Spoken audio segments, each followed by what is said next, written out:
e hoje a gente vai falar aí sobre os resultados do segundo trimestre da empresa Neoenergia, que é negociada aí na Bolsa de Valores pelo código NEO3. A gente vai falar brevemente, né, sobre o histórico da empresa e depois a gente vai ir diretamente para os resultados, né, direto aí no nosso conteúdo. Mas aqui um recadinho rapidinho para vocês, lembrando aqui que o vídeo não se trata de uma recomendação de compra, venda ou manutenção do ativo aqui citado. É apenas uma apresentação dos resultados que a empresa teve aí no segundo trimestre de 2023. A Neoenergia é uma empresa do setor de energia elétrica. Ela foi fundada há 27 anos, no ano de 1996. Fez o seu IPO aí em 2019 na Bolsa de Valores aqui do Brasil, há exatamente 4 anos atrás. É uma empresa que ela está na governança de novo mercado e tem um tag along aí de 100% e um free float de apenas 16%. Até é um free float aí que é um pouco incondizente com a governança de novo mercado. Partindo aqui para a composição acionária da empresa, a gente percebe que a gente tem 3 grandes grupos aqui dentro da composição acionária da Neoenergia. O primeiro deles é esse fundo Prev, que possui 30,3% das ações da empresa. O free float, como a gente já viu, que tem aí 16,2% das ações. Nós temos aqui como sócio controlador a Iberdrola, que é uma empresa espanhola e que possui aí 53,5% das ações da empresa. Vamos falar um pouquinho sobre a presença da Neoenergia dentro aí do Brasil. A gente vê aqui que ela está praticamente em todos os estados do nosso país. O interessante da Neoenergia, né, é que ela está aí bem diversificada nos subsetores, né, do setor elétrico, tendo dentro do seu portfólio aqui, como a gente pode observar, transmissão, distribuição, parques eólicos, hidrelétrica, liberalizados, que é a parte aí de energia a combustão, que são as termoelétricas, né, o corporate, o fotovoltaico, e aqui nós temos a identificação, que são as linhas de transmissão, e são os empreendimentos deles que estão em construção, que são os empreendimentos em Greenfield, que são os empreendimentos que eles ganharam aí nos últimos leilões, que a gente vai ver um pouco mais detalhado ao longo do vídeo. A gente pode ver aqui que os estados em que eles estão mais presentes são os estados do Centro-Oeste, lá no Nordeste e no Sul, né? E agora que eles estão entrando aqui mais para o lado da região Norte. A gente pode ver aqui que eles têm bastante coisa na área de transmissão sendo construída em projetos Greenfield. Também tem aqui alguns projetos fotovoltaicos, que é de energia solar, né? E também de energia eólica. A gente vê que a empresa é bem diversificada, tem bastante participação aí dentro do Brasil, e isso é muito interessante para uma empresa do setor de energia elétrica. Agora a gente vai partir para a apresentação dos resultados que a empresa teve aí no segundo trimestre de 2023. Já no começo aqui eles trazem alguns destaques, né, sobre o resultado da empresa. O EBIT da caixa da empresa no segundo trimestre de 2023 foi de 2,4 bilhões de reais, que teve aí um incremento de 5% versus o segundo trimestre de 2022. O OPEX deles aqui no segundo trimestre de 2023 foi de 1 bilhão de reais, um incremento de 4,6% em relação ao mesmo período do ano anterior. Só explicando aqui para vocês, o OPEX, eles são as despesas operacionais, ou seja, são aqueles investimentos, né, que são realizados na empresa na parte de manutenção, ou seja, são despesas operacionais que tem dentro da empresa, que é diferente aqui do CAPEX, né, que é os investimentos em novos empreendimentos para a empresa, novos equipamentos, né, que no segundo trimestre de 2023 teve aí 2,2 bilhões de reais em CAPEX. Eles também tiveram aí a conclusão de 100% do complexo eólico de Otis. Então assim a gente vê, né, que eles têm novos projetos em construções e ao longo do ano aí eles estão fazendo a entrega, né, das obras de algumas dessas construções, né, de alguns desses empreendimentos que estão em desenvolvimento. Continuando aqui, a gente vai falar mais um pouco sobre os projetos que estão em implantação. Eles têm os projetos de renováveis da parte eólica, né, o complexo de Otis, Piauí e Bahia foi 100%, né, dos aerogeradores construídos. São 12 parques que vão gerar cerca de 566,5 megawatts de energia elétrica, 70% da energia vendida até 2027. E o preço médio por megawatts-horas foi de R$ 195, o que eles consideraram aí um preço super interessante dentro do momento atual do mercado de energia elétrica. Sobre as redes de transmissão, eles trouxeram aqui os status dos projetos. Referente ao leilão de dezembro de 2018, tem aqui a linha de Lagoa dos Patos, ao qual já foi liberado 45% da REP, e eles vão realizar entregas desse trecho aí ao longo do ano de 2023. Também tem aí a linha de transmissão de Itabapoana, né, e Guanabara, que vai ter aí a liberação integral da REP, que está prevista entre os quarto trimestre de 2023 e o primeiro trimestre de 2024. No Vale do Itajaí, as obras estão em andamento e vai ser realizada entregas de alguns trechos aí durante o ano de 2023. Já sobre o leilão de dezembro de 2020, eles já tiveram aí liberado, né, emitido a licença ambiental para a construção dessas linhas de transmissão, o que reduz o risco em relação a esse empreendimento. O leilão de dezembro de 2021 conseguiu a dispensa do licenciamento ambiental, né, que foi obtido aí para as obras, e as obras já estão em andamentos. O leilão de junho de 2022 tem um capex contratado com hedging de commodities e moeda, 92% já contratado para o lote 2 e 97% para o lote 11. Então a gente vê assim que os 4 leilões que eles têm aqui estão bem aí desenvolvidos, tá? E a empresa pretende fazer outras aquisições, né, de outros trechos aí nos próximos leilões. Um ponto muito interessante que eles colocou é que cada vez mais, né, esse setor elétrico está ficando mais disputado e os deságios que estão tendo aí, né, nos lotes do leilão estão ficando cada vez maiores, e isso está diminuindo cada vez mais as margens a serem entregues por esses empreendimentos. Então é algo que a gente vai ver aí, né, ao longo dos próximos anos, uma diminuição, né, nesses resultados das empresas devido a esse aumento no deságio nos leilões. Já falando aqui um pouquinho dos resultados, né, aqui a gente tem que ter muita atenção na hora de ler esse slide sobre os resultados da empresa, né, sobre a margem bruta aqui e a parte operacional. Por quê? Porque aqui embaixo diz, ó, aonde está aqui identificado com o número 1, por exemplo, aqui no segundo trimestre de 2022 e no segundo trimestre de 2023, considerando aqui a margem bruta, foi desconsiderado o VNR,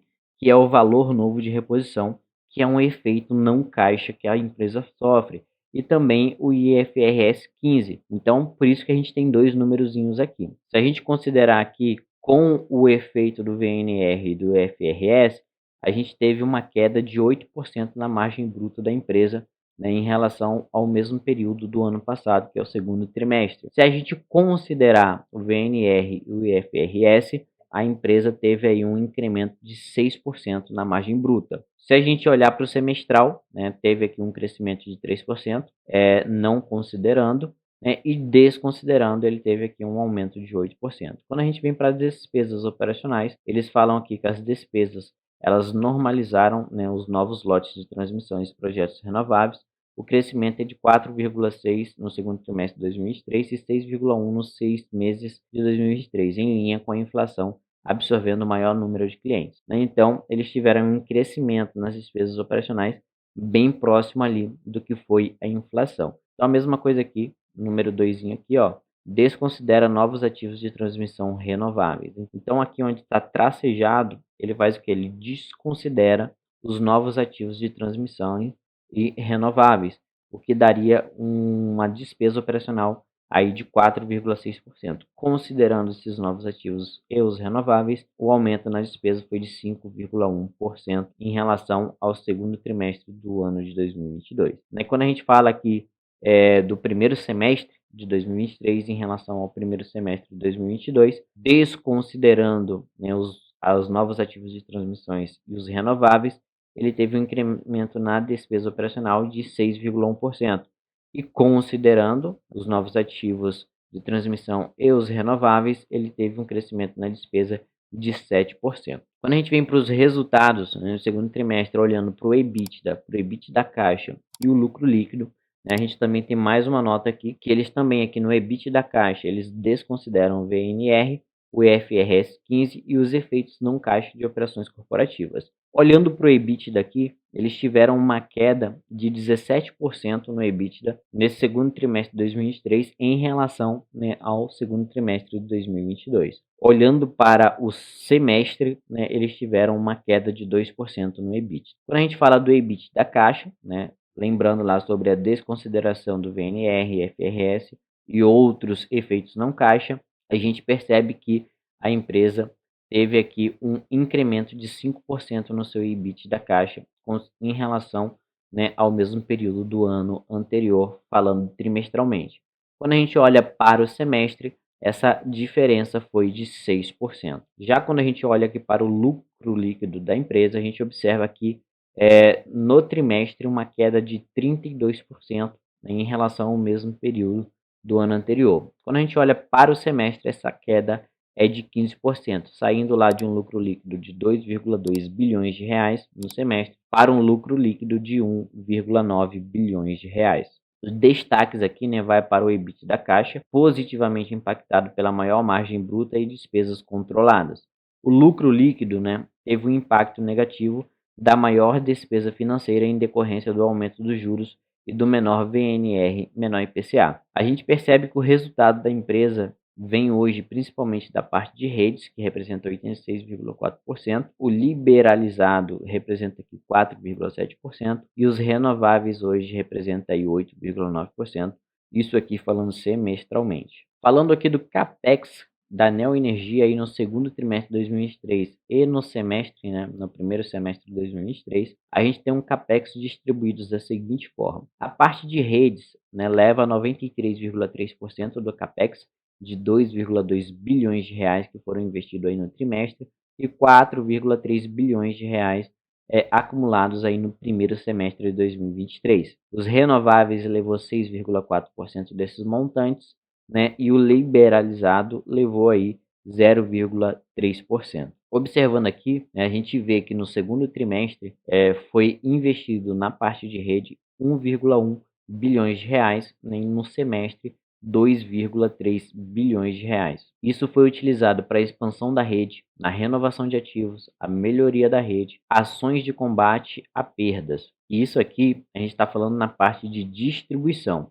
Quando a gente olha para a parte de transmissão, né, a gente teve 883 milhões de reais no segundo trimestre e 1,6 bilhões aí no primeiro semestre. E isso foi aplicado em projetos de implantação. Na parte de renováveis, né, eles fizeram aí os eólicos, implantação final de Otis, o solar, que é a implantação final de Luzia, o hidro, que é o capex de manutenção, sendo 138 milhões no segundo trimestre e 275 milhões no semestre, isso na parte de renováveis. Vindo para o liberalizado, a gente tem aí um investimento de 5 milhões no segundo trimestre e no semestre foi 12 milhões de investimento nesse braço da empresa, sendo aí simplesmente o capex de manutenção. Olhando para a parte de rede de distribuição e o crescimento dos clientes que a empresa atende, a gente vê aqui que ao longo de 5 anos a empresa cresceu 1,5 milhões de clientes. E a gente consegue ver aqui que a maior parte dos clientes da empresa são residenciais, que representa aqui 88,8%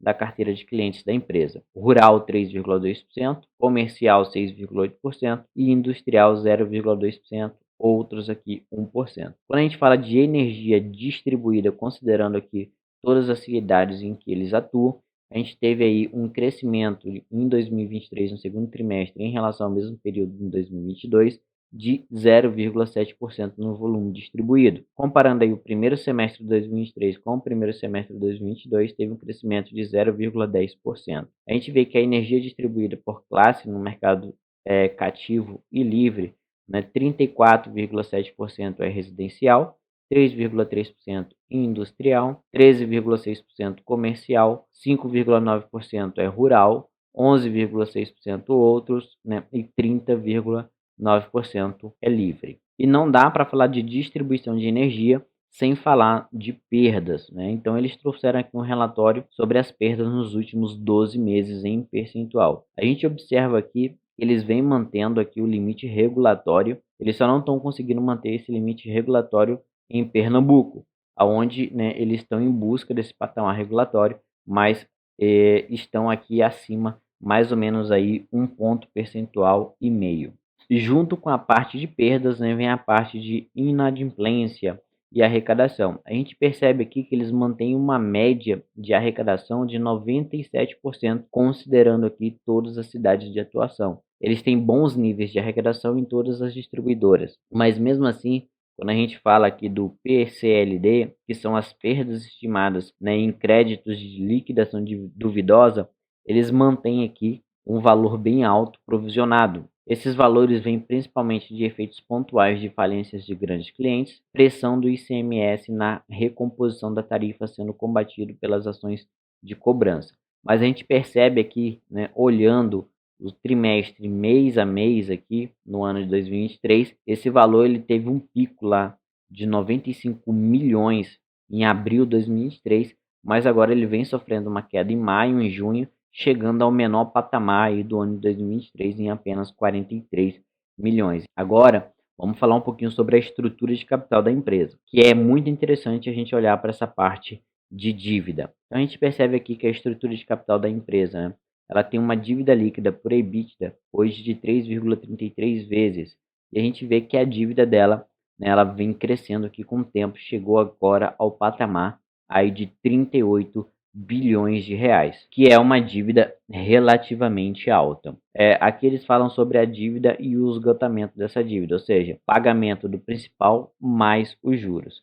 É importante a gente observar que eles têm um custo médio aqui de 11,6% ao ano de juros que eles pagam, né, e o prazo médio é de 5,07 anos. A gente observa que a maior parte da dívida está para ser paga, né, após 2028. E tem pequenos pagamentos aqui anualmente para serem feitos de 2023 a 2027. Lembrando que possivelmente essa dívida da empresa não vai descer mais do que isso, provavelmente ela vai lateralizar e ficar mais ou menos nesse patamar devido aí aos novos empreendimentos de transmissão. A dívida da empresa por indexador, né, quando a gente abre aí quais são os índices ao qual a dívida dela está atrelada, 52% da dívida está atrelada ao CDI e à Selic, por isso que ela acaba mantendo uma média muito alta, já que a gente tem uma Selic de 13,75%. Pode ser que com a queda da Selic, a dívida dela fique mais barata.